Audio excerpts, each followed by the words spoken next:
नमस्कार। भारत एक कृषि प्रधान देश है। ये लाइन हम सब ने कहीं ना कहीं सुनी ही है। लेकिन इसका असली मतलब क्या है, कभी सोचा है? इसका मतलब है वो जमीन, वो मिट्टी जो करोड़ों लोगों का पेट भरती है और उनकी पहचान भी है। तो चलिए आज भारतीय कृषि की इसी विशाल और जरूरी कहानी को थोड़ा करीब से समझते हैं। जरा सोचिए, भारत की 2/3 आबादी यानी 2/3 पॉपुलेशन खेतीबाड़ी से जुड़ी हुई है। सोच सकते हैं कितना बड़ा नंबर है ये। सिर्फ ये एक आंकड़ा ही इस टॉपिक की अहमियत बताने के लिए काफी है। अच्छा, इतनी बड़ी तस्वीर को समझने के लिए एक छोटा सा काम करते हैं। शुरुआत एक पर्सनल कहानी से करते हैं। एक ऐसी कहानी जो हमें सीधा मिट्टी और मेहनत के पास ले जाएगी। तो ये कहानी है असम की एक लड़की रिंझा की। उसका परिवार जो खेती करता है ना, उसे कहते हैं स्लैश एंड बर्न एग्रीकल्चर। मतलब वो जंगल के एक हिस्से को साफ करते हैं, वहां फसल उगाते हैं, और जब उस जमीन की उपजाऊ शक्ति यानी फर्टिलिटी कम हो जाती है तो वो आगे बढ़ जाते हैं एक नए हिस्से की तरफ। अब इस तरह की खेती में सब कुछ बड़ा ट्रेडिशनल होता है।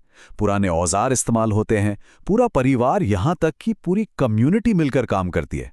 और पानी का इंतजाम वो पास के झरने से बांस की नालियां बनाकर किया जाता है। सिंपल लेकिन इफेक्टिव। पर जैसा मैंने बताया, जैसे ही मिट्टी थक जाती है उन्हें नए ठिकाने की तलाश करनी पड़ती है। तो रिंझा के परिवार की ये कहानी एक झलक तो देती है, लेकिन एक बड़ा सवाल भी खड़ा करती है। सवाल ये कि एक अरब से ज्यादा लोगों का देश आखिर खेती करता कैसे है। चलिए इसी सवाल का जवाब ढूंढते हैं। भारत में मोटा मोटी 3 तरह के फार्मिंग सिस्टम्स हैं। यही सिस्टम्स हैं जो इस पूरे विशाल देश का पेट भरते हैं। तो सबसे पहला है प्रिमिटिव सबसिस्टेंस फार्मिंग। बिल्कुल वही तरीका जो रिंझा का परिवार अपनाता है। इसका मकसद सिर्फ परिवार का पेट भरना होता है, मार्केट में बेचना नहीं। और ये पूरी तरह से मौसम और जमीन की कुदरती उपजाऊ शक्ति पर डिपेंड करता है। दूसरा है इंटेंसिव सबसिस्टेंस फार्मिंग। ये उन इलाकों में होता है जहां आबादी का दबाव जमीन पर बहुत ज्यादा है। अब होता क्या है कि विरासत के कानून के चलते जमीन पीढ़ी दर पीढ़ी छोटी से छोटी होती जाती है। इसलिए उस छोटे से टुकड़े से ज्यादा पैदावार लेने के लिए किसान बहुत मेहनत करते हैं, ढेर सारा खाद और पानी का इस्तेमाल करते हैं। और तीसरा है कमर्शियल फार्मिंग। यहां मकसद बिल्कुल अलग है। यहां परिवार का पेट भरना गोल नहीं है, बल्कि मार्केट में बेचकर पैसा कमाना है।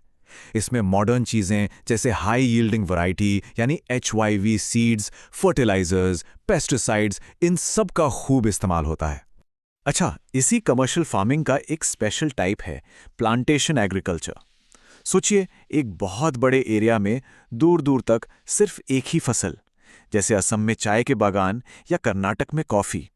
ये एग्रीकल्चर और इंडस्ट्री के बीच का एक सीधा लिंक है। तो भारत में खेती सिर्फ तरीकों से नहीं बल्कि मौसम के हिसाब से भी चलती है। यहाँ मुख्य रूप से 3 फसल ऋतुएं हैं। पूरा का पूरा एग्रीकल्चरल कैलेंडर इन्हीं 3 सीजन्स के आसपास घूमता है। जैसे ही मॉनसून आता है, खरीफ की फसलें बो दी जाती हैं। सर्दियों की शुरुआत में रबी फसलों का टाइम आता है, और इन दोनों के बीच गर्मियों के छोटे से सीजन में जायद फसलें लहलहाती हैं। ठीक है, तो हमने खेती के तरीके और मौसम तो समझ लिए। अब आते हैं सबसे इंटरेस्टिंग हिस्से पर कि आखिर भारत के जमीन पर उगता क्या क्या है। शुरुआत करते हैं चावल से। ये भारत के ज्यादातर लोगों का मेन फूड है। हम चीन के बाद दुनिया के दूसरे सबसे बड़े राइस प्रोड्यूसर हैं। ये एक खरीफ फसल है जिसे बहुत गर्मी और नमी चाहिए होती है।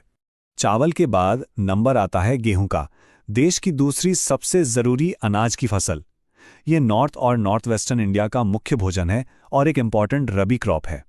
और उन प्लांटेशंस की बात करें तो चाय, कॉफी, गन्ना, केला, रबर, ये सारी फसलें बड़े बड़े बागानों में उगाई जाती हैं और ये सीधे इंडस्ट्रीज को रॉ मटेरियल सप्लाई करती हैं। लेकिन बात यहीं खत्म नहीं होती। इनके अलावा मोटे अनाज हैं जैसे ज्वार, बाजरा, जो बहुत न्यूट्रिशियस होते हैं। दालें हैं जो प्रोटीन का सबसे बड़ा सोर्स हैं। फिर कपास और जूट जैसे फाइबर क्रॉप्स हैं। और हाँ, फल और सब्जियों के उत्पादन में तो भारत दुनिया के टॉप देशों में है। मतलब डाइवर्सिटी कमाल की है। देखिए, खेती हमेशा से ऐसी नहीं रही है।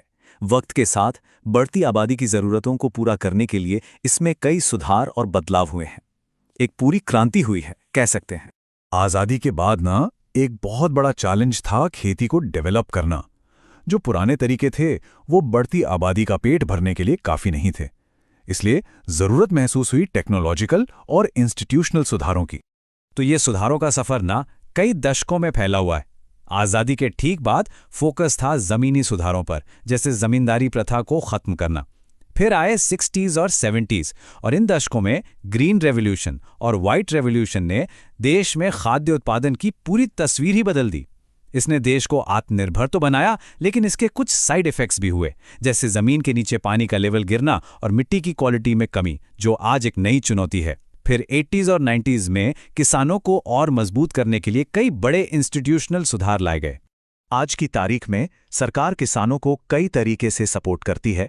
फसल बीमा उन्हें सूखे और बाढ़ जैसे खतरों से बचाता है, किसान क्रेडिट कार्ड से लोन लेना आसान हो जाता है, और मिनिमम सपोर्ट प्राइस यानी MSP ये सुनिश्चित करता है कि किसानों को उनकी उपज का एक तय दाम जरूर मिले, चाहे मार्केट में कितनी भी उतार चढ़ाव हो। लेकिन सुधार की कहानी सिर्फ सरकारी नीतियों तक सीमित नहीं थी। एक ऐसा आंदोलन भी था जो सरकार ने नहीं बल्कि लोगों ने खुद चलाया। इसकी प्रेरणा महात्मा गांधी के विचारों से मिली और इसे शुरू किया उनके आध्यात्मिक उत्तराधिकारी विनोबा भावे ने। ये आंदोलन तब शुरू हुआ जब पोचमपल्ली गांव के कुछ भूमिहीन लोगों ने विनोबा भावे से जमीन मांगी, और उसी वक्त वहां मौजूद श्री रामचंद्र रेड्डी नाम के एक जमींदार ने अपनी 80 एकड़ जमीन दान कर दी। बस यहीं से शुरुआत हुई भूदान की। आगे चलकर कुछ जमींदारों ने तो पूरे के पूरे गांव ही दान कर दिए, जिसे ग्रामदान कहा गया। विनोबा भावे के इस भूदान ग्रामदान आंदोलन को रक्तहीन क्रांति यानी ब्लडलेस रेवोल्यूशन का नाम दिया गया, और ये एक ऐसा विचार है जो आज भी सोचने पर मजबूर करता है।